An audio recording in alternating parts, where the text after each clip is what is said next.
आज हम लोग सीखने जा रहे हैं। आज का क्या विषय है? हमें परमेश्वर हमें चुनता है।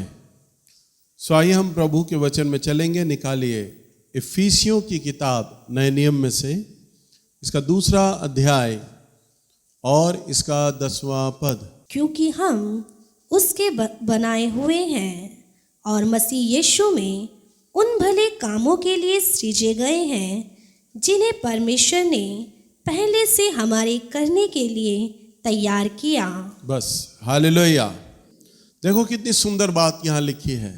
प्रभु का वचन कहता है क्योंकि हम उसके बनाए हुए हैं और मसीह यीशु में उन भले कामों के लिए सृजे गए हैं।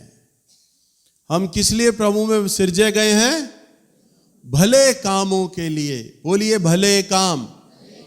भले कामों के लिए हम सृजे गए हैं जिन्हें परमेश्वर ने पहले से, देखो कितनी सुंदर बात है, जिन्हें परमेश्वर ने पहले से हमारे करने के लिए तैयार किया है।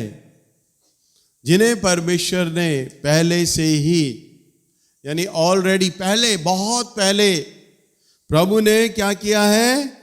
तैयार किया है। प्रभु आज जितने भी आप लोग यहां पर आए हैं, एक बात ध्यान से सुनो। भले ही आपका आने का कोई भी कारण क्यों ना हो, शायद आप में से कई लोग इसलिए आए होंगे कि हम बीमार हैं, हमारे लिए प्रार्थना होगी, या हमें धन की समस्या है, हमारा धन की समस्या ठीक हो, हमारे घर में लड़ाई झगड़े हैं, वे बातें ठीक हो। आने का आपका कोई भी बहाना क्यों ना हो, और आप यहाँ आए और प्रभु ने आपसे बात करना आरंभ किया। अभी मैं गवाहियों को सुन रहा था। प्रभु ने आप लोगों के जीवन में काम किया। विशेषकर जो लास्ट में जो बहन बोल रही थी, उस बहन की, उस बच्ची की गवाही बहुत ही सुंदर गवाही है। क्योंकि उस बहन को मैं व्यक्तिगत पर्सनली जानता हूँ। वो आके मुझसे कई बार घर पे आके मिलती है, मुझसे बात करती है।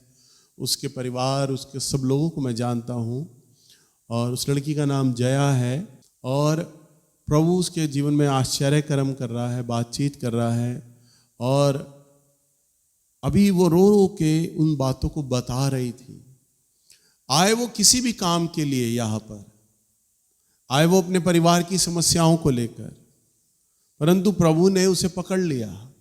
वो बोलती, परमेश्वर ने अपने मुझे दर्शन दिया। प्रभु ने कहा कि तू अपना जीवन मुझे दे, अपने परिवार, अपनी माँ, अपनी बहन से ज्यादा बढ़कर तू मुझसे प्यार कर। हालेलुया। और प्रभु ने उसे पकड़ा। ऐसे ही प्रभु आप में से बहुतों को पकड़ चुका है और बहुतों को प्रभु पकड़ने वाला है, चुनने वाला है। कई लोग आप में से आए हैं, बेशक आप लोग अपने परिवार की बातों को लेकर आए, वो एक बहाना हो सकता है, परंतु प्रभु ने आपको चुन लिया है। हालेलुया। और क्या लिखा है? पहले से तैयार किया। पहले से तैयार किया। प्रभु आपको पहले से तैयार कर रहा है। किन चीजों के लिए? भले कामों के लिए। किन चीजों के लिए? भले कामों के लिए। देखिए, आपका आना यहाँ कोई संयोग नहीं है कि आप आए, आपका कोई परिचित, कोई जानकार ने आपको बताया और वो यहाँ आपको लेकर आया ना। ये संयोग नहीं है, ये तो परमेश्वर की पूर्व योजना है। हालेलुया। क्योंकि उसने आपके जीवन में आपके लिए एक बुलाहट को रखा है। प्रभु ने आपके जीवन में अपने एक चुने जाने को रखा है और आपको तैयार कर रहा है भले कामों के लिए। हालेलुया। पहले से, वचन में लिखा, और उसने पहले से हमारे करने के लिए हमें तैयार किया है। हालेलुया। सो प्रभु के एक बहुत बड़े दास थे जिनका नाम ब्रदर दीनाकरण है। कई लोगों ने सुना ब्रदर दीनाकरण का नाम है? यीशु बुलाता है सेवकाई। इस समय अब उनके जो बेटे हैं वो सेवा कर रहे हैं, पॉल दीनाकरण, पर पहले थे डीजीएस दीनाकरण। उनकी गवाही है, उनकी गवाही मैंने कई बार ये सुना है। उन्होंने बताया कि जब वो एसबीआई बैंक में मैनेजर थे, प्रभु ने उनकी पदोन्नति कर इंक्रीमेंट किया और मैनेजर बना दिया। और मैनेजर बना के प्रभु ने पूरा चेन्नई के जितने भी एसबीआई बैंक थे सबका चेयरपर्सन, चेयरमैन बना दिया प्रभु ने, उन्हें मैनेजर बना दिया सारे बैंक, एसबीआई बैंक के ब्रदर डीजीएस दिनाकरन के अंडर। सुने ध्यान से, अब जब आप किसी बैंक में जाते हैं तो बैंक में जब मैनेजर से आपका जब पाला पड़ता है तब आप आराम से उसके कमरे में नहीं जा सकते, भाई बैंक का मैनेजर है। आप सोचिए एक बैंक के मैनेजर से आपको जाते हुए घबराहट होती है। सोचो चेन्नई में जितने भी एसबीआई बैंक थे और जितने भी मैनेजर्स थे वो ब्रदर डीजी दिनाकरन के अंडर थे। सारे 139 बैंक उनके अंडर काम कर रहे थे हैं, और 139 बैंकों का सबसे सीनियर पोस्ट मैनेजर वो थे। और जब इतनी मोस्ट सीनियर पोस्ट पे जब वो पहुंच गए तब प्रभु ने उन्हें क्या बोला? नौकरी छोड़ दे और मेरी सेवा कर। क्या बोला? नौकरी छोड़ दे और मेरी सेवा कर। वो लड़की क्या गवाही दे रही थी? जब कई लोग प्रभु से बात करना चाहते हैं, सुनना चाहते हैं, प्रभु आप हमसे बात करें, हमसे बात करें, पर जब प्रभु बात करता है ना, सच में जो लड़की कह रही थी बिल्कुल ठीक कह रही थी। प्रभु जब बात करता है ना, चीरती हुई आवाज आती है उसकी, फाड़ देती है। वो आपके खुश करने के लिए आपसे बात नहीं करेगा, आपको आनंद दे दे ऐसी बात नहीं करेगा, आपका मूड बना दे, नहीं। प्रभु तो चीरती हुई बात करता है। प्रभु ने क्या कहा? अपनी माँ, अपनी बहन, इनसे सबसे ज्यादा तू मुझसे प्यार कर। हालेलुया। उसका पिता होकर भी उसका पिता नहीं है, परिवार उसके दादा दादी हैं पर उसके दादा दादी उसके साथ नहीं है। वो लड़कियां बिल्कुल अकेली हैं, उसकी मम्मी अकेली है और उनका कोई सहारा नहीं, रिश्तेदार उनके साथ नहीं है, समाज उनके साथ नहीं है। वो तीनों बिचारी अपने आप जी रही हैं और सिर्फ परमेश्वर का उन्हें सहारा है। और ऐसे में प्रभु ने क्या बोल रहा है? जो तेरे साथ तेरी माँ है, तेरे साथ तेरी बहन है, इनसे भी ज्यादा तू मुझसे प्यार कर। हालेलुया। इनसे भी ज्यादा तू मुझसे क्या कर? प्यार कर। अब एक व्यक्ति के लिए सारा रिश्ता, माँ बड़ी है, एक भाई नहीं है, कोई और बहनें नहीं है, एक ही बहन है। प्रभु क्या कहता है? तू मुझे ज्यादा प्यार कर। प्रभु क्या कहता है? तू मुझसे क्या कर? प्यार कर। और परमेश्वर प्यार करने को बोल रहा है और वो हर एक चीज छुड़ाने के लिए बोल देता है। ब्रदर दीनाकरन को प्रभु ने खुश करने के लिए नहीं बोला, प्रभु ने बोला अपना नौकरी छोड़ और मेरी सेवा कर। हालेलुया। क्या कर? मेरी सेवा कर। अब सोचो ब्रदर दीनाकरन इतना सीनियर पोस्ट पर है, गाड़ी है, कार है, अच्छी तनख्वाह है, बंगला है। प्रभु ने जब बोला मेरी सेवा कर तो उनके दिमाग में सिर्फ एकदम क्या आया? अरे जब मेरी नौकरी छूट जाएगी, मुझे तनख्वाह नहीं मिलेगी, घर में खाने पीने की दिक्कत हो जाएगी। आज हमारा जो लिविंग स्टैंडर्ड है, आज हम जैसा रहते हैं, हमारा रहन सहन खराब हो जाएगा, खत्म हो जाएगा। हमारे खर्चे भी हमारी बड़ी तनख्वाह के हिसाब से हो चुके हैं। अब अगर मैं एक प्रचारक बन जाऊंगा तो मुझे तो कोई जानता नहीं है, मेरे पास तो पैसे भी नहीं आएंगे, मेरे तो भूखों मरने की नौबत आएगी। ब्रदर दीनाकरन विचार करने लगे, अरे मैं फलाने प्रचारक से मिला हूं, उस पर तो बड़ा कर्जा है। अरे फलाने पादरी से मिला हूं, उस पर भी बड़ा कर्जा है। फलाने आदमी को जानता हूँ, फलाना प्रचारक है, वो तो झोला छाप पास्टर प्रचारक हैं, उनके पास तो बहुत दिक्कत है पैसे की, वो तो एक एक रुपए के लिए मारे मारे फिरते हैं। मैं अगर प्रचारक बन जाऊंगा मेरा भी हुलिया ऐसा ही हो जाएगा, मेरे हालात भी ऐसे ही हो जाएंगे।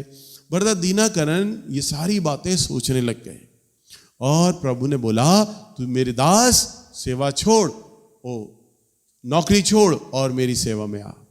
तब ब्रदर दीनाकरन ने प्रभु के आगे रखा, प्रभु मैं सेवा नौकरी करते करते कर लूंगा आपकी। तब ब्रदर दीनाकरन बहुत नौकरी करते करते सेवा किया करते थे। बैंक की नौकरी करने के बाद थोड़ा समय वो प्रभु की सेवा के लिए निकाला करते थे। रोजमर्रा के दिनों में प्रार्थना करते थे, उपवास करते थे, ऐसा क्या करते थे वो। तो ब्रदर दीनाकरन ने कहा प्रभु मैं नौकरी के साथ साथ सेवा करूंगा। प्रभु ने कहा ना, नौकरी छोड़ और मेरी सेवा कर, नौकरी छोड़ के मेरी सेवा में आ जा। ब्रदर दीनाकरन ने प्रभु के आगे रखा, प्रभु जी मैंने आपके कई दास लोगों को देखा है, संत लोगों को देखा है, वो जब आपकी सेवा करते हैं ना तो उनके हालात बड़े खराब हैं, उन्हें ठीक से खाना नहीं है, उनके खर्चे पूरे नहीं होते। मैं कई पास्टर प्रचारकों को देखता हूँ, कई लोग तो मेरे पास आते हैं मदद के लिए, मुझे उनकी मदद करनी पड़ती है। प्रभु अगर मैं आपकी सेवा करूंगा ना नौकरी छोड़ के, मेरा जीवन भी ऐसे ही हो जाएगा। तो प्रभु ने कहा मेरे पुत्र वो मेरे बुलाए हुए नहीं हैं जिन्हें मैं चुन लेता हूं, जिन्हें मैं बुलाता हूं, उनकी जिम्मेदारी भी फिर मैं उठाता हूं। हालेलुया। और प्रभु ने क्या किया, ब्रदर दीनाकरण को उनकी नौकरी छुड़ाई और उनको अपनी सेवा के लिए क्या किया, बुला लिया, चुन लिया, और प्रभु ने उनकी सारी जिम्मेदारियों को उड़ाना शुरू कर दिया। ये सबसे बड़ा सीक्रेट है, कुंजी है। जो दास लोग, जो संत लोग अगर पैसे की समस्याओं में हैं, कर्जे हैं और उनकी सेवा ठीक से नहीं चल रही है, तो उसका कारण है परमेश्वर उन्हें नहीं बुलाता। मेरे जीवन से भी जब मैं नौकरी करता था, नौकरी के साथ साथ जब मैं प्रचार करता था, प्रभु ने मेरी लगी लगाई, नेस्ले में जॉब था, प्रभु ने कहा इसे छोड़ और मेरी सेवा में आ। मेरे लिए भी उन दिनों जॉब मेरे लिए बहुत जरूरी थी, मैं नहीं छोड़ सकता था, परंतु प्रभु ने कहा इसे छोड़। और जब मैंने वो नौकरी जिसकी मुझे बहुत सख्त जरूरत थी, मैंने उसे छोड़ा और मैं प्रभु की सेवा में आया। उस वक्त मेरे घर का चूल्हा ठंडा हो गया, मेरे घर में कोई कमाने वाला नहीं था, मेरे भाई बहन छोटे थे, मेरे पापा को माउथ कैंसर था, उनकी नौकरी नहीं थी, सिर्फ कमाने का जरिया मैं ही था। और तब प्रभु ने मेरी नौकरी छुड़ाई और मुझे काम अपनी सेवा में बुलाया, और तब मैंने नौकरी छोड़ के प्रभु की सेवा में आया। प्रभु ने मुझे कहा कि मैं तेरी जिम्मेदारी को पूरा करूंगा, और आज 28 साल हो गए हैं, मैंने कोई नौकरी या काम धंधे की तरफ नहीं देखा। प्रभु मेरी सारी जरूरतों को पूरा कर रहा है, मेरी सेवा की जरूरतों को, मेरे व्यक्तिगत जरूरतों को। साथ साथ जब मेरी सेवा बढ़ती चली गई, मैंने अपने साथ प्रचारकों को रखना शुरू कर दिया, पास्टरों को रखा। प्रभु का वही अनुग्रह, वही अभिषेक जो मुझ पर था वो उन पर भी हो गया। जब मैंने उन्हें सेवा दी, आज मेरे कोई भी प्रचारक कोई नौकरी काम धंधा कुछ नहीं करते, उन्हें सिर्फ सेवा करते हैं, और उस सेवा से परमेश्वर उन सबके खर्चों को पूरा कर रहा है। पारिवारिक खर्चे और सेवकाई के खर्चे, सारे खर्चे हमारे प्रभु पूरा कर रहा है। क्यों? क्योंकि परमेश्वर ने मुझे बुलाया। अगर प्रभु मुझे नहीं बुलाता और मैं खुद सेवा में कूद जाता, मैं खुद सेवा करने लग जाता, तो आज मैं भी गरीबी में जूझ रहा होता। मेरे देखा जा कि कई लोगों ने सेवाएं शुरू करी, हमारे चर्च से कई लोग गए, बहुतों ने शुरू करी, यहां से 25-30 लोग गए और उन्होंने सेवा शुरू करी। आज किसी की भी सेवा फलदायी नहीं है, स्ट्रगल है, संघर्ष है। क्यों? प्रभु ने नहीं बुलाया था। हाँ, अगर मैं उन्हें वो सेवा दे देता, और कहता और मैं अपॉइंट कर देता, तो वही अभिषेक, वही अनुग्रह जो मेरे प्रचारक पास्टर पर, वो उन पर आ जाता, क्योंकि वो दर्शन, वो सेवा प्रभु ने मुझे दिया है।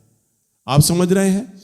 वो सेवा, वो दर्शन प्रभु ने मुझे दिया। जब मैं किसी को वो सेवा दूंगा और कहूंगा अब तुम मेरी सेवा में संभालो इसको, तो प्रभु वही फेवर जो मेरे ऊपर है, प्रभु वो फेवर उस व्यक्ति पर भी करने लग जाएगा। हालेलुया। सो आज मुझे स्ट्रगल नहीं है, मुझे सोचना नहीं पड़ता, मेरा जीवन बड़ा सरल है, बहुत आसान है। वो कहते हैं ना, एक मस्त लाइफ जीना, वो है मेरी मस्त लाइफ, कुछ नहीं। आशीष से पूछिए, कई बार ये हफ्ते में मेरे पास आता है, क्या कर रहा हो तो बेटा? कुछ कर रहा हो तो? मैं घर में काम कर रहा हूं, ना घर का काम, ना सेवा का काम, ना दौड़, वो कुछ नहीं, आराम से सोफे पे बैठा होता हूं। जब भी ज्यादा मस्त मिलता हूं मैं, कुछ कर रहा होता हूं? कुछ नहीं। हालेलुया।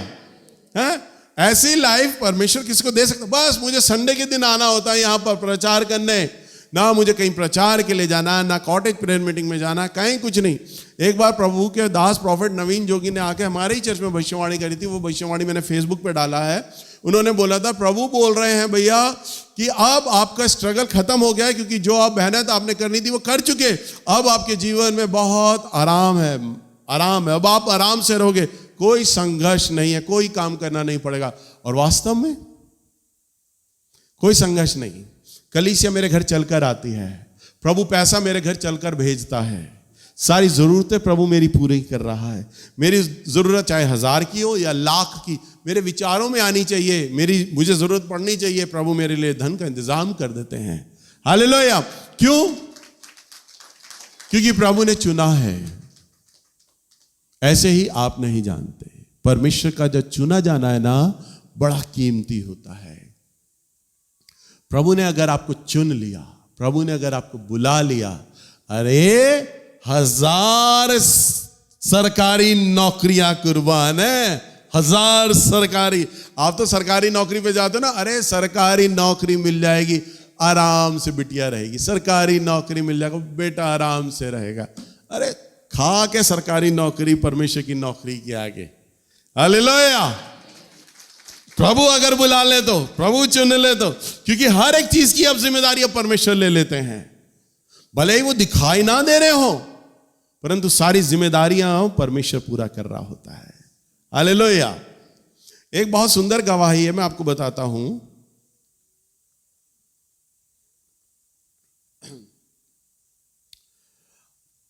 अभी 1.5 साल पहले जब हमने अपना नया घर लिया, हम जुलाई में गए, घर में शिफ्ट हुए हम अपने घर में, नए घर में। उसके बाद मेरी छोटी साली ज्योति का विवाह तय हुआ फरवरी में। अब फरवरी में थे, तय हुआ 6-7 महीने बाद उसकी शादी थी। हमने अभी नया नया घर लिया था, नया सामान लिया था, घर के साथ साथ सामान लिया था। मेरे सारे प्रचारक लोग जानते थे कि भैया का हाथ फाइनेंशियली बहुत टाइट होगा। अभी 6 महीने पहले तो भैया ने घर लिया है, और घर ना लेके सारा सामान भी नया लिया, फाइनेंशियल बहुत दिक्कत होगी, पैसे की बहुत दिक्कत होगी। तो साली का विवाह कैसे किया होगा, तो दिक्कत थी। तो जो भाई संजय हैं, जो भाई कीबोर्ड बजाते हैं, ये और इनकी पत्नी ने, दोनों ने एक प्लान किया। क्या प्लान किया कि ये बात इन दोनों पति पत्नी ने रखी, तीसरे को नहीं बताई, इनके मन में थी।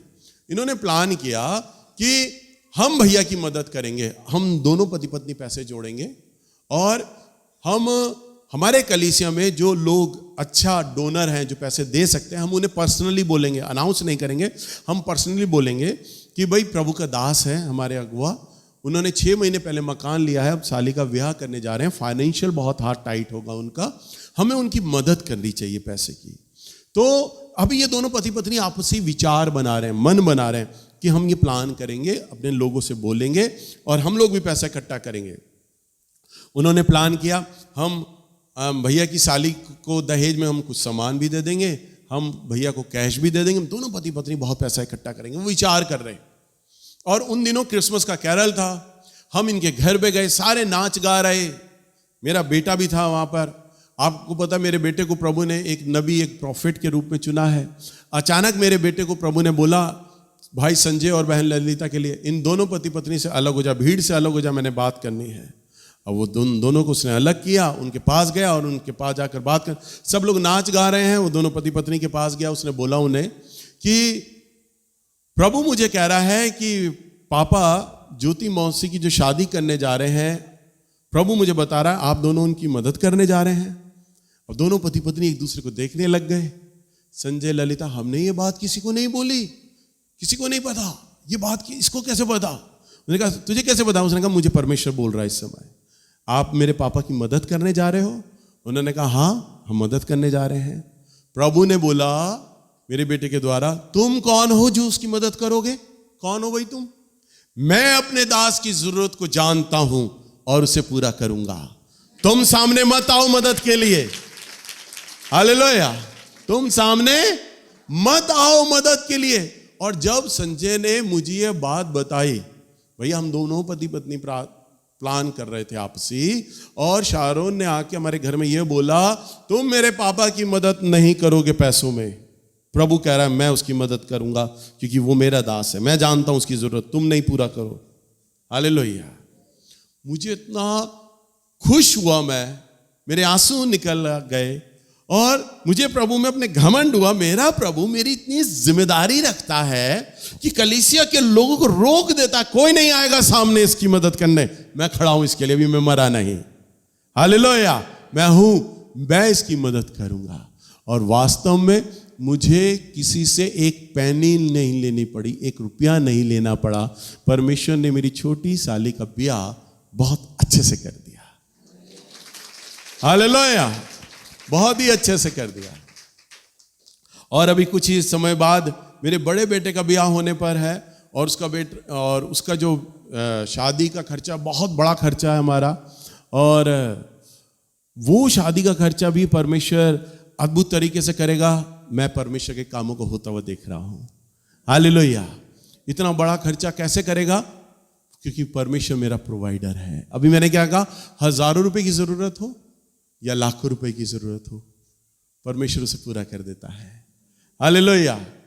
जब मेरी सालियों का ब्याह मेरा इतना अच्छा किया, मेरे 3 बच्चे हैं, उनका ब्याह बहुत सुंदर तरीके से करने मेरा परमेश्वर जा रहा है। हालेलुया। और करेगा, और सारी जरूरतों को पूरा करेगा, क्योंकि वो स्रोत है, वो प्रोवाइडर है। हालेलुया। सो परमेश्वर के पास जब हम आते हैं, हम उसकी जब सेवा करते हैं, परमेश्वर हमारी हर एक आवश्यकता को पूरा करता है और उसे पूरा कर देता है। सो सच में ब्रदर दीनाकरण को जब प्रभु ने बुलाया, तो ब्रदर दीनाकरण को प्रभु ने जब चुना, तो उसकी जरूरत को उन्होंने पूरा किया। और आज अगर हम जीसस कॉल सेवा को देखें ना, तो इंटरनेशनल सेवा जा चुकी है उनकी, अंतरराष्ट्रीय स्तर पर। आज करोड़ों अरबों रुपए प्रभु ने ब्रदर डीजीएस दीनाकरण उनके बच्चों को दे रखा है। मालूम है? आप उनको सर्च करें, उनकी वेबसाइट पे जाएं, उनकी सेवकाई को देखें। एक आदमी के अकेले बस की नहीं है अपनी सेवा को इतना आगे तक ले जाना, बढ़ाना। कौन ले जा सकता है? सिर्फ प्रभु यीशु मसीह। हालेलुया। कौन ले जा सकता है? सिर्फ प्रभु यीशु मसीह। और परमेश्वर ने आपको चुना है किन कामों के लिए? भले कामों के लिए। किन कामों के लिए? भले कामों के लिए। अभी आप चर्च में आ रहे हैं, अभी चर्च में आके प्रभु के बारे में सिर्फ जान पा रहे हैं, सीख पा रहे हैं, परंतु आपको मालूम नहीं है परमेश्वर ने आपके ऊपर दृष्टि कर ली है, आपके ऊपर मन लगा लिया है। प्रभु ने आपके जीवन में एक बुलाहट को रखा है, प्रभु ने आपके अंदर एक चुने जाने को रखा है, और प्रभु है ना उन सारी चीजों को धीरे धीरे देख रहे होते हैं। हालेलुया। क्या कर रहे होते हैं? देख रहे होते हैं, चेक कर रहे होते हैं, आपका टेस्टिंग कर रहे होते हैं, परमेश्वर परख रहे होते हैं। प्रभु का ये नेचर है, प्रभु कभी भी अपनी पूर्व योजना को डिस्क्लोज नहीं करता, खोलता नहीं है। हालेलुया। क्योंकि प्रभु भावनात्मक नहीं है, बुद्धिमान परमेश्वर है। देखो मैं भावनात्मक हूं, मैंने अपने बेटे का ब्याह फटाफट भावना में बोल दिया, परंतु प्रभु नहीं बोलते ऐसी बातें। प्रभु तो मन में रखते हैं सारी बातें, प्रभु मन में बनाए रखते हैं। अगले साल का प्लान तक ज्यादा ज्यादा मुझे बताएंगे, पर आने वाले 2 साल का प्लान नहीं बताएगा प्रभु, 5 साल का नहीं बताएगा, 10 साल का नहीं बताएगा, मन में रखेगा। नैल्स तू इतना विश्वासयोग्य हो, सन 2023 के लिए विश्वासयोग्य, तो मैं सन 2024 का प्लान तुझे बताऊंगा। हालेलुया। और अगर तू सन 2023 में विश्वासयोग्य नहीं रहा, तो मैं सन 2024 और 25 का प्लान तेरे आगे नहीं बोलने वाला। जितना तू विश्वास योग्य होगा उतना उतना मैं अपनी योजना को तेरे ऊपर बताऊंगा। ऐसे ही वो आप सब लोगों के ऊपर उसका कानून, उसका नियम है, क्योंकि वो भावनात्मक नहीं है, वो बुद्धिमान है, बुद्धि से सोचता है वो परमेश्वर सारी चीजें। तो प्रभु आपके लिए जो योजना बनाए हुए ना, वो योजना उसने बहुत बड़ी बड़ी बना रखी है आप लोगों के लिए, आपको मालूम नहीं है। परंतु परमेश्वर ने क्या किया है, वो योजनाओं को कभी खोलता नहीं है। हालेलुया। समझ पा रहे हैं? परमेश्वर ने आपको भले कामों के लिए क्या किया है? सिरजा है। कई बार मैं चर्च में अपनी गवाही दे चुका हूं इस बात की, एक और गवाही आपके सामने रखता हूं कि एक प्रभु के दास थे, एक पादरी साहब थे, एक चर्च में जाया करते थे, एक घर के अंदर जाया करते थे, बड़ा सा घर था, ऐसी बड़ा सा बरामदा था, और वो चर्च में जाकर मीटिंग लिया करते थे, प्रार्थना लिया करते थे। पादरी साहब आते, प्रचार करते, सारे लोग ध्यान से सुनते जाओ मैं क्या कहने जा रहा हूं, सारे लोग उनका ध्यान से वचन सुना करते। और जैसे ही वो, एक ऐसा घर था कि मेन गेट जो था, एक छोटी सी बाहर संकरी गली थी, पतली सी गली थी, बस इतनी चौड़ी। चांदनी चौक की गलियों में कभी आप जाओ, संकरी गलियां हैं, छोटी छोटी गलियां, पतली पतली। तो वहां पर वो संकरी गली थी। उस गली में ही बिल्कुल ठीक उस घर के दरवाजे के बाहर एक मोची बैठता था और जूते सिला करता था। पादरी साहब आते, हर हफ्ते प्रचार करते, सारे लोग वचनों को सुना करते, और मोची भी बैठकर प्रभु का वचन सुना करता। एक सप्ताह पादरी साहब किसी वजह से प्रार्थना सभा में नहीं आ पाए। अब जितने भी एल्डर्स लोग थे, जो लीडर क्वालिटी के लोग थे, बड़े बड़े लोग, वो आपस में एक दूसरे को कहने लग गए, अरे आज पादरी साहब नहीं आ रहे हैं, सभी लोग आ गए हैं, प्रार्थना होना है, ऐसा करो तुम संदेश दो, तुम तो देखो पादरी साहब के साथ रहते हो, तुम तो पुराने आदमी हो, बाइबल तुम पढ़ते हो, तुम आज संदेश दो। उसने कहा, अरे मुझे बाइबल पढ़े कई दिन हो गए भाई, मैं संदेश नहीं दे सकता, मेरे घर में ये दिक्कत थी। उन्होंने बोला दूसरी बहन दे देगी, वो बहुत पुरानी है। उसने कहा मैं भी नहीं दे सकती। सारे लोग एक दूसरे को बोलने लग गए, सारे लोग एक दूसरे को बोलने लग गए। अब विचार करो, कभी अगर किसी संडे मैं ना आऊं, या मान लो मैं आऊं और अचानक मैं बोलूं कि मेरा प्रचार आज मैं प्रचार नहीं करूंगा, मैं चाहता हूं आज आप लोगों में से कोई प्रचार करे, तो मैं काजल को माइक दूं, काजल बेटा तुझे तो बाइबल का बड़ा अच्छा नॉलेज है, तू तो बाइबल फटाफट पढ़ती है, मेरे साथ तुझे तो मैंने बुलेट ट्रेन का खिताब दे रखा है, तू वचन दे। वो कहेगी भैया आपने खिताब तो दे दिया पर कई दिन से मैंने प्रार्थना भी नहीं करी, मैं वचन ठीक से नहीं पढ़ रही, घर में टेंशन बहुत है, मैं नहीं दे पाऊंगी वचन। अच्छा चल पारुल तू पढ़ दे, तू भी बाइबल पढ़ती है, तू वचन दे दे। कहेगी भैया मैं भी नहीं दे पाऊंगी। मैं बोलूँगा आशीष तू बड़ा कैमरा संभालता, तू भी वचन दे दे। और वचन सबके हाथ पर ठंडे, वचन देने के टाइम पे कोई वचन नहीं दूंगा, मैं कोई नहीं दूंगा। परंतु आप नहीं जानते प्रभु ने तो आपको क्या किया है, चुना हुआ है। पौलुस कहता है अवसर को बहुमूल्य जानो, अवसर को बहुमूल्य जानो। अब उस समय सारे खलबली हो गई आपस में बातचीत, भाई तुम प्रचार करो, तुम प्रचार करो, सब के हाथ पैर ठंडे। अब मोची बड़ी देर से जूते सिल रहा और सुनता जा रहा, भाई सब बहाने बना रहे। मोची खड़ा हुआ, मोची ने आके बोला महाशय मैं प्रचार करूं। अब सारे लोग हंसने लग गए, तू प्रचार करेगा, तू तो जूते सिलता रहता है। अरे हम प्रार्थना में बैठते हैं, हम पादरी साहब का वचन सुनते हैं सालों से, हमारी हिम्मत नहीं हो रही कि हम सामने आके वचन दे दें, तू कहां से देगा, तूने तो कभी वचन भी नहीं सुना। उसने कहा नहीं, जब पादरी साहब वचन देते थे तो मैं जूते सिलते सिलते मैं भी सुनता रहता था वचन। तो कहते बाइबल पढ़ना जानता है, कहते मुझे तो हिंदी भी नहीं आती, अनपढ़ आदमी हूं, तो क्या वचन कैसे देगा जी, सुनता था मैं तो वचनों को। तो क्या सब लोगों ने आपस में सलाह बनाई, चलो संदेश के नाम पर कुछ तो बोलेगा, 2-4 मिनट कुछ तो बोल लेगा, बाकी तो कोई बोल नहीं पा रहा, चलो यही बोल लेगा, एक फॉर्मेलिटी पूरी हो जाएगी, इसी को दे दो माइक। मोची को माइक दे दिया गया। अब मोची खड़ा हुआ, मोची खोल के जो संदेश दिया 2 घंटे तक बोलता रहा। हालेलुया। अब जितने भी सारे लोग थे ना, सारे सुन रहे, अरे ये तो हमारे पादरी साहब का भी बाप निकला, इतना अच्छा संदेश। और वचन देने के बाद सब लोग मोची से गले मिले, हाथ जोड़े, हाथ मिला रहे, अरे प्रभु का दास है, मोची नहीं है, मामूली आदमी नहीं है, जूते सिलने वाला नहीं है, अरे प्रभु का दास है, इतना ज्ञान है इसे तो भाई।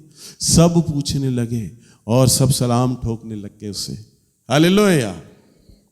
अब देखो इसका हुआ क्या, वचन में लिखा है अवसर को बहुमूल्य जानो। प्रभु ने पूरी कलीसिया को चुन रखा था भले कामों के लिए, और मोची भी वचन सुन रहा था, प्रभु ने उसे भी पकड़ लिया, सबको सुन लिया। पर प्रभु की सेवा के लिए उपलब्ध कौन हुआ, कौन है जो मेरी सेवा को संभालेगा, कौन है जो मेरी जिम्मेदारी को ओढ़ेगा। अरे चुन तो मैंने लिया है तुम्हें, पर कौन है जो मेरे सामने आएगा मेरी सेवा करेगा, वो ये देखता है। और तब मोची आया और मोची ने संदेश दिया, प्रचार किया।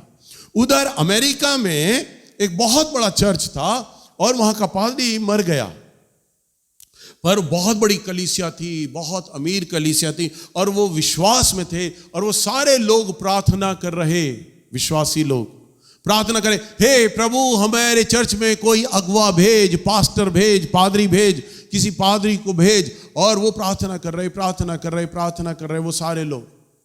और तब प्रभु ने उन्हें दर्शन दिया, उन्हें सपना दिया, भारत में जाओ, फलां फलां शहर जाओ, फलां गांव में जाओ, वहां एक मोची है जूते सिलने वाला, उसे लेके आ जाओ इस चर्च में। और तब अंग्रेज लोग, अमेरिका से लोग आए, उन्होंने उस मोची का पासपोर्ट बनाया, टिकट बनाया, और उसे खूबसूरती के साथ अमेरिका ले गए। और अमेरिका में एक बड़े चर्च का प्रभु ने पादरी बना दिया। अंग्रेज लोगों ने इतनी बड़ी कुर्सी उसकी बनाई। वो मोची वो पादरी को लिखता, वो जो पादरी थे ना, जो वहां पर मीटिंग करने जाते थे, मैंने उन पादरी साहब से मिला, मैंने उन्हें कहा, ये आपने गवाही कहाँ सुनी? उसने कहा बेटा वो जो मोची थे ना, वो मेरी सेवा में ही बचाया गया। हालेलुया। वो जो पादरी थे ना, उनके द्वारा मैंने प्रभु को जाना, पास्टर सनरे, और वो मोची उन्हीं का वचन सुन सुन के अमेरिका पहुंच गया। हालेलुया। आज वो पादरी साहब जो वहां पे जाया करते थे, आज वो कमालपुरा में हैं, परंतु उनका संदेश सुनकर मोची आज अमेरिका का पादरी बन गया। वो बताता, उस पादरी साहब ने हमारे उस मोची ने पादरी साहब को खत लिखा कि पादरी साहब मुझे इतनी अच्छी कुर्सी दे दी है कि कहाँ मैं टाट पर बैठा था, इतनी अच्छी कुर्सी दे दी, मैं आधा धस जाता हूं उस कुर्सी पे, और सारे अंग्रेज लोग मेरे पास आकर खड़े होते, मैं सिर्फ सर पर हाथ रख रख कर प्रार्थना करता हूं। सैकड़ों लोग आते हैं और हाथ रख रख कर वो प्रार्थना करता है। मोची इंग्लिश कुछ नहीं आती, अनपढ़ आदमी, परंतु प्रभु ने अंग्रेजों का पादरी अगले को बना दिया। हालेलुया! अरे ये मेरा प्रभु है, प्रभु है। मैं आपको क्या कहा, सरकारी नौकरियां भी कुर्बान उसके चुने जाने पर। जब वो किसी को बुला लेना और कोई आ जाए उसके काम के लिए, उपलब्ध हो जाए, तो सारी चीजें बदल देता है परमेश्वर। प्रभु ने आपको भले कामों के लिए सृजा है। अब देखो, ध्यान दो, अब मैं क्या कहता हूं, ये परमेश्वर का नेचर बता रहा हूं। अब प्रभु आप पे निगाहें कैसे लाए, ध्यान दो, प्रभु की निगाहें आपकी ओर कैसे आए। जैसे प्रभु ने उस व्यक्ति के साथ, अब सारे अलर्ट हो जाएंगे, हम अमेरिका जाएंगे। अरे तुम्हारा अगुआ अमेरिका नहीं गया, तुम कैसे चले जाओगे? जाओगे, प्रभु पक्षपात नहीं करता। देखो, हमारे वो पादरी साहब कमालपुरा में, पर उनका संदेश सुनकर मोची अमेरिका चला गया। प्रभु की हर आदमी की योजना अलग होती है। यहां जितने भी लोग बैठे हैं ना, परमेश्वर ने सबकी योजनाएं अलग अलग बनाई हुई हैं सबके लिए। पर मैंने क्या बताया, उसने प्री प्लान, वचन में क्या लिखा है, पहले से ही तैयार, उसका प्री प्लान है सारी चीजें, परंतु वो बताएगा नहीं। वो अभी अगर वो किसी बहन को उठाकर बोल देना तू अमेरिका जाएगी, तो पागल हो जाएगी। अमेरिका? अब तो लगातार उपवास करने, मैंने लगातार प्रार्थना करनी है। अब तो चाहे पति मारे, भाई मारे, कुछ मारे, अब तो मैं प्रभु के पैर नहीं छोड़ूंगी। प्रभु कहेगा बेटा मैं अभी नहीं बताऊंगा तू अमेरिका तुझे ले जाऊंगा, मैं तुझे कहां ले जाऊंगा ना, पहले तू मेरे चरणों में बैठ, पिट, अपमानित हो, बलिदान दे। तू मेरे लिए क्या गवा सकती है, तू मेरे लिए क्या खो सकती है, तब मैं अपनी योजनाएं तुझे बताऊंगा। हालेलुया। वो लड़की क्या बोलती, प्रभु ने अपना हाथ दिखाया और कहा अपनी मां, अपनी बहन, अपने इन सारे रिश्तेदारों से क्या तू मुझे प्यार करती है? प्रभु वही आपसे पूछना चाहता है, क्या तुम मुझे बहुत प्यार करते हो? कितना करते हो? दिखाओ तो सही। अब प्रभु आपको अपना प्यार कैसे दिखाना है, यह बात तो पक्की कि आपको प्रभु ने चुना है। चाहे आप 6 महीने हो गए आपको चर्च आते हुए, 1 साल हो गया, 2 साल हो गया, 4 साल हो गया, प्रभु ने आपको चुना है। अब प्रभु ने आपको चुना है ना, आपसे जो काम बन पड़ता है, जो आपको समझ आता है, प्रभु के लिए करना शुरू करो। प्रभु की सेवा में वो चीज करना शुरू करो। आपसे क्या हो पाता है, क्या आप कर पाते हो, वो आप प्रभु के लिए करो। अब हमारा भाई संजय है ना, मेरे संजय भाई ने अपनी कलीसिया में एक चीज सिखाई सारी बहनों को, लड़कियों को बोला तुम चर्च में गा नहीं सकती, प्रचार नहीं कर सकते, पर तुम खाना बनाना जानते हो? उसने कहा हाँ खाना तो बनाना जानते हम। क्या अपने अगुवे के लिए खाना बनाया करो, यानी मेरे लिए, संजय के लिए, प्रचारकों के लिए खाना बनाया करो।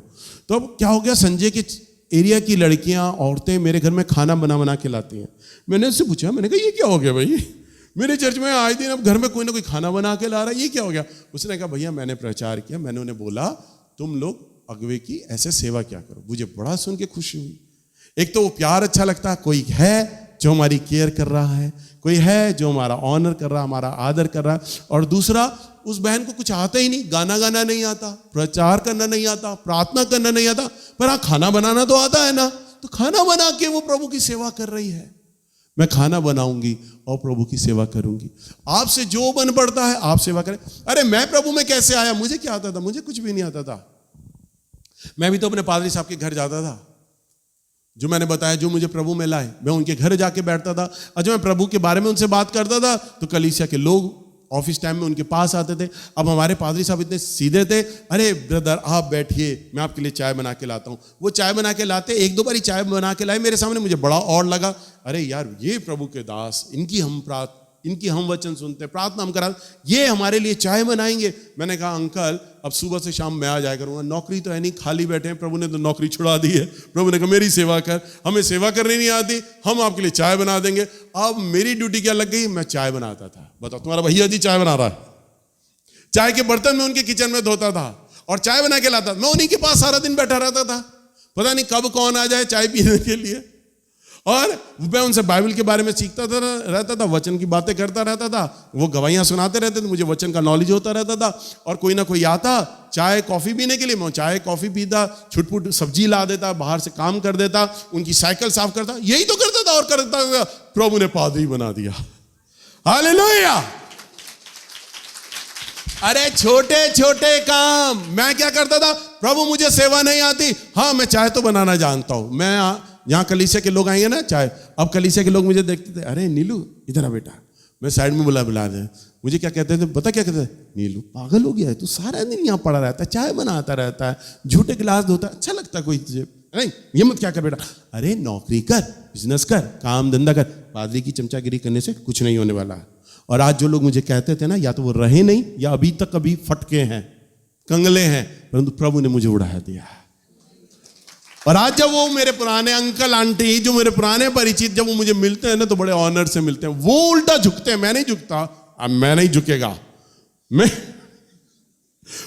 सीधा खड़ा रहता हूं, वो झुकते हैं, अरे बेटा तुझे तो प्रभु ने बड़ा सेवा दे दी, तुझे तो प्रभु ने बहुत बढ़ा दिया। और मैं उनको उनका डायलॉग याद दिलाता, आप ही तो मुझे कहा करते थे पादरी की सेवा करने से कुछ नहीं मिलता। हालेलुया। और आज प्रभु ने मुझे सेवा दे दी, मुझे बढ़ा दिया। मुझे कुछ नहीं आता था, मुझे साइकिल साफ करना आता था। माली, हमारे चर्च में माली था, माली को तनख्वाह मिलती थी, मैं माली के पास चला जाता था, माली को कहता था बाबा पौधों में कौन कौन से पानी नहीं देना मुझे बता दो, कैसी खाद देनी है मुझे बताओ। कैंची लेकर उससे काटना सीखता था, क्यों, मेरे चर्च के पौधे हैं, मैंने पौधों को ठीक करना है। हालेलुया। हम तीनों भाई बहन जाते चर्च को रोज साफ करते, रोज डस्टिंग करते। कोई है यहां पर जो आकर रोज कपड़ों में इन पे कपड़ा मारे? कोई है जो कुर्सियों पे आके रोज कपड़ा मारेगा? कोई नहीं है। सबको पता है संडे के दिन चर्च लगना है, हमें भी पता था संडे के दिन चर्च लगना है। और ढका चर्च तो संडे के दिन ताला लगा होता है, मेन गेट पे ताला लगा होता है, कभी जाना ताला लगा रहता है। हमारा चर्च तो खुला भी रहता है, लोग आते हैं प्रार्थना करते हैं। संडे के दिन तो सिर्फ संडे के दिन ताला खुलता था, मंडे टू सैटरडे ताला लगा रहता है। पादरी साहब ने तो मैं संडे चर्च की चाबी दे रखी थी, हम तो चर्च खोलते थे और रोज जाके चर्च को धोते थे, तीनों भाई बहन, छोटे छोटे थे हम, धोते थे, साफ करते थे, बेंचे साफ करते थे। और वही परमेश्वर ने देखा। आज मेरे पूरा परिवार प्रभु में सेवा में कैसे आया कि अरे बेंचे धोई हैं, पोछे लगाए हैं बैठ के चर्च के। प्रभु ने वही देखा, ये परिवार है, इन्हें कुछ नहीं आता सेवा करने का, बेचारे झाड़ू लगा रहे हैं, पोछा लगा रहे हैं, इन्हीं को मैं खड़ा कर दूंगा अपनी सेवा के लिए। हालेलुया। आप भी वही करो, नहीं आता ना कुछ तो करो। अरे हम प्रभु के लिए करने, अरे आके साफ करो, चर्च खाली है, झाड़ू लगाओ, आके साफ करो, खाना बनाओ, जो आपसे जो बन पड़ता है वो करो, प्रभु देखेंगे। हाँ, मेरे बच्चे हैं, मेरे चुने जाने को समझ रहे हैं, ये सेवा भावना रखते हैं, ये सेवा कर रहे हैं। मैंने जो भले कामों के लिए इन्हें सिरजा है, तैयार किया है, ये आकर खड़े हो गए हैं, जिम्मेदारी संभाल रहे हैं, अब मैं इन्हें सेवा दूंगा। वो आके पहले से प्रचारक पादरी नहीं बना देता, आकर एकदम से सेवा नहीं दे देता। पहले वो छोटी छोटी चीजों में चेक करता है आपको, बस छोटी छोटी चीजों में। और जब आप उसमें विश्वास योग्य हो जाते हैं, फिर वो आपको बड़ी बड़ी चीजें देना शुरू कर देता है। और फिर नहीं पता, अमेरिका लंदन जाने की कल्पना मत करना, वो तो लेके चला जाएगा, पृथ्वी के छोर तक ले जाएगा, एक देश का पूरा ब्रह्मांड घुमा देगा मेरा परमेश्वर, वो तो है ऐसा। हालेलुया। परंतु आप जो करो ना अपने परमेश्वर के लिए, दिल से करो। क्या करो? दिल से, किसी आदमी को दिखाने के लिए नहीं, मनुष्य को दिखाने के लिए नहीं। आप ये नहीं कि अब चर्च खत्म हो तो झाड़ू लगाने लग जाए बहन के, भैया जी तो बिग बॉस है, नीचे टीवी पे देख रहे होंगे। हाँ, मैं नीचे जाके टीवी पे इस कैमरे से देख रहा होता हूँ, कलीसिया क्या कर रही है, देख रहे हो भैया जी, देख लो हम झाड़ू लगा रहे हैं। मनुष्य को दिखाने के लिए नहीं, प्रभु को दिखाने के लिए, प्रभु के लिए। हालेलुया। और जब आप प्रभु के लिए करेंगे ना, और जिस दिन करना शुरू करेंगे ना, आप डायरी पे लिख लेना, कैलेंडर पे डेट मार्क कर लेना, उसके बाद से आपकी लाइफ बदलनी आरंभ हो जाएगी, आरंभ हो जाएगी। प्रभु आपकी जरूरतों को पूरा करने लग जाएगा, प्रभु आपकी जरूरतों को पूरा करने लग जाएगा। आप प्रार्थना तो छोड़िए, आपके विचारों में भी जो चीज आने लगेगी ना कि हम ये चीज करें, प्रभु उसके लिए साधन जुटा देगा, पूरा कर देगा। हालेलुया। क्योंकि जब आप प्रभु का काम करेंगे ना तो प्रभु आपके घर आएगा और आपका घर संभाल लेगा, आपकी दुकान संभाल लेगा, आपकी फैक्ट्री संभाल लेगा, आपकी सारी चीजें संभाल लेगा जब आप प्रभु का काम करने लग जाएंगे। और ये जो मैं वचन बता रहा हूं ना, ये मैं अपने जीवन के अनुभव से बता रहा हूं, एक्सपीरियंस से। और एक्सपीरियंस कभी गलत नहीं होता, अनुभव कभी गलत नहीं होता है। हालेलुया।